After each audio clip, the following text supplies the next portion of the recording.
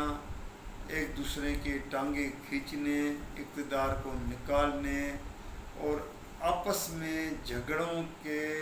نتیجے میں یہ چیزیں سامنے آئی ہیں. اس وقت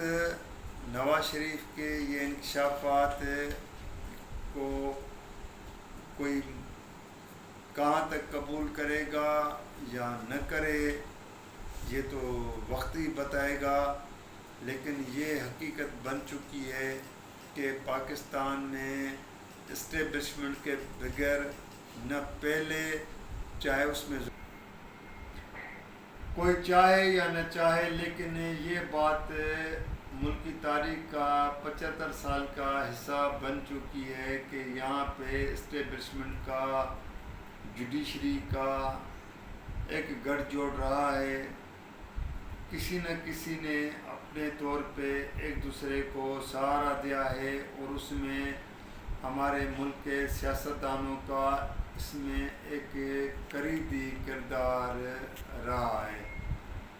اس وقت بھی جو عمران خان یہ کہہ رہا ہے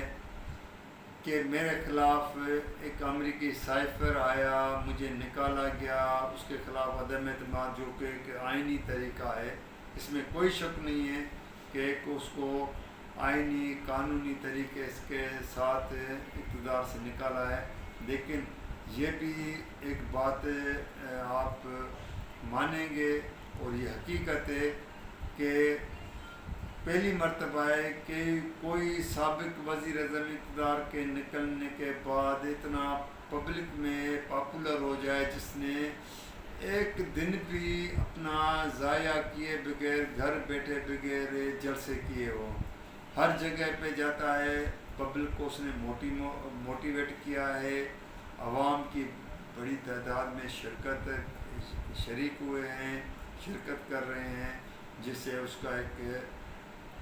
ایک مورال جو ہے جس کو کہا جائے کہ مورال اس کا جو ہے بڑھ رہا ہے, جس کے بنیاد پہ وہ لانگ مارچ کی باتیں کر رہا ہے. یہاں پہ میں آپ لوگوں کو اتنی بات بتا دوں کہ عمران خان جو کہتا ہے کہ میں نے اسلام آباد کی طرف جو لانگ مارچ اسلام آباد پہ چڑھائی کی ڈیٹ اس کے ذہن میں, اس کے دل میں, اس کے پاکٹ میں کسی پارٹی کو نہیں ہے, اس میں تو کوئی شک نہیں ہے. سب مفروضوں پہ اور اندازوں پہ چل رہے ہیں, کوئی 16 تاریخ, کوئی 14 تاریخ, کوئی 17 تاریخ دے رہا ہے. لیکن کہا یہ جا رہا ہے کہ اسلام آباد کے وہ جو اپارا اور پنڈی کے درمیان میں بیچ میں جو قوتیں ہیں, جب بھی عمران خان لانگ مارچ کی ڈیٹ کے حوالے سے قریب جا کے بات کرنے کی اعلان کرنے کے حوالے سے بات کرتا ہے تو اس کو فیض آباد کے قریب کہتے ہیں ایک گاڑی کو بریک لگائی جائے, اس طرح اس کو بریک کے طور پہ اس کو کہا جاتا ہے کہ آپ یہاں پہ رکیں. عمران خان سے کچھ قوتیں اس بات پہ راضی کرنے کی کوشش کری ہیں کہ وہ لانگ مارچ سے وہ چیزوں سے ہٹ جائیں, اس کو تاریخ دی جائے, جبکہ عمران خان اس بات پہ ڈٹے ہوئے ہیں کہ کسی بھی طرح اس کو عام انتخابات کی ڈیٹ دی جائے. دوستو, میرے ساتھیوں, آپ لوگ کیونکہ مجھے فالو کر رہے ہیں, میں ہر چیز آپ لوگوں کے سامنے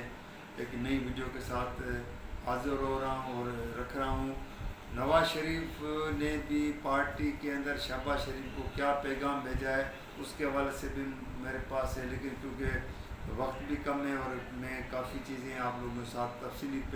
بیان کر چکا ہوں, تو اگلی ویڈیو میں نواز شریف کی وطن واپسی کے حوالے سے بھی وہ مہینہ اور وہ تاریخ بیان آپ لوگوں کے ساتھ شیئر کروں گا. اگر یہ ویڈیو آپ لوگوں کو پسند آئے تو آپ شیئر کیجیے گا, دیکھیے, لائک کیجیے گا, اور اپنے کمنٹس کے حوالے سے خاص طور پہ مجھے, کیونکہ آپ کے کمنٹس کی مجھے بہت ضرورت ہے, اس کے بغیر مجھے نہیں پتہ چلے گا کہ اس میں کتنی خامیاں ہیں, کوتاہیاں ہیں. آپ نشاندہی کریں گے تو میں اس کو مزید بہتر کروں. شکریہ.